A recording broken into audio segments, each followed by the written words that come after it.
I'm what you would call a collector of bootleg Pokemon games. Pokemon Diamond and Jade, Chaos Black, etc. The list goes on. It's amazing the frequency with which you find them at pawn shops, Goodwill, flea markets, and such like that. They're generally fun, even if they're unplayable, which they often are.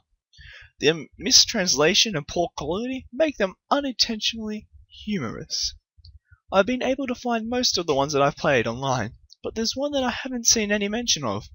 I brought it at a flea market about 5 years ago. A picture of the cartridge in case anyone recognizes it.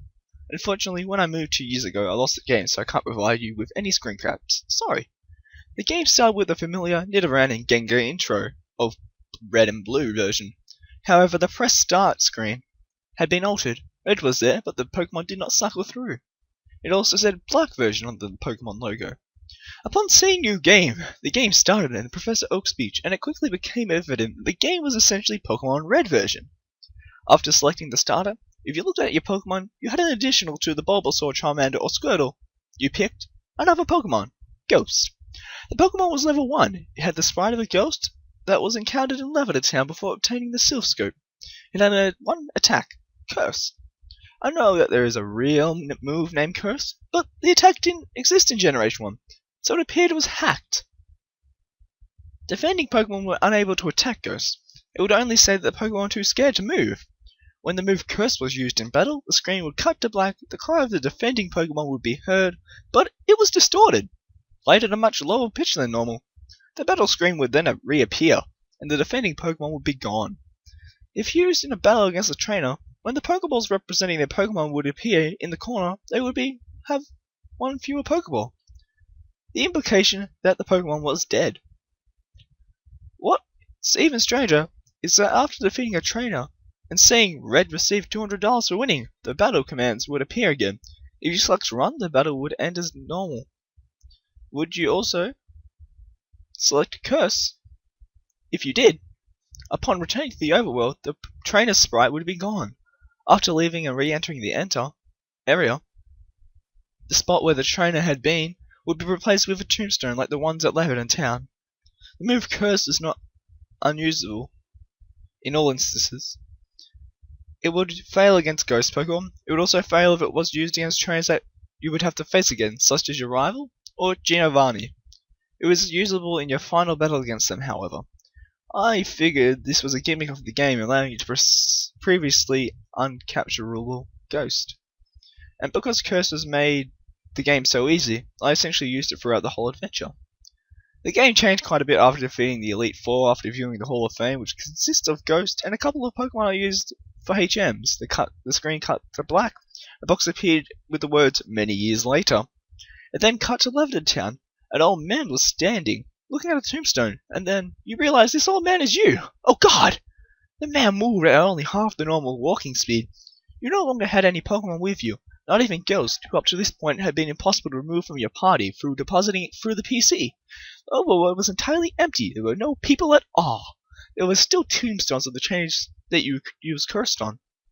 However, you could go pretty much anywhere in the overworld at this point, though your movement was limited by the fact you had no Pokemon to use HMs. And regardless of where you went, the music of Lavender Town continued on an infinite loop. After wandering for a while, I found that you could go through Diglett's cave. One of the cuttable bushes that normally blocked the path on the other side is no longer there, allowing you to advance and return to Pallet Town. Upon entering your house and going to the exact tile where you started the game, the screen would cut to black. Then a sprite of Caterpie appeared. It was replaced by a Weedle and then a Pidgey. I soon realized, as the Pokemon progressed from Rattata to Blastoise, these were all the Pokemon that I used Curse on. Oh God!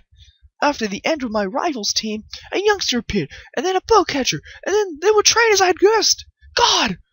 Throughout the sequence, Lavender Town music played, but it was slowly increasing in pitch. By the time your rival appeared on screen, it was little more than a demonic rumble. Another cut to black. A few moments later, the battle screen suddenly appeared. Your trainer sprite was now that of an old man, the same who teaches you how to catch Pokemon in Viridian City. Ghost appeared on the other side, along with the words, "Ghost wants to fight."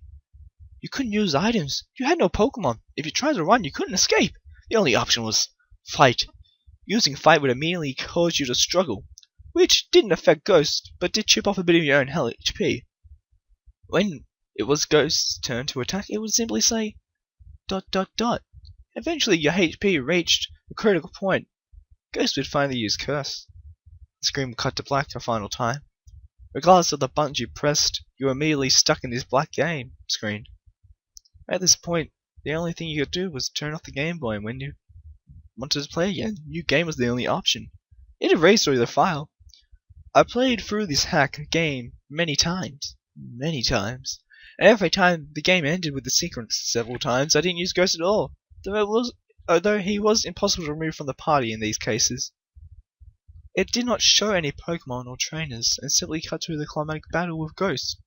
I'm not sure what the motives were behind the creator of the hack. It wasn't widely distributed, so it was presumably not for monetary gain. It was very well done for a bootleg. It seems he was trying to convey a message, though it seems I am the sole receiver of this message.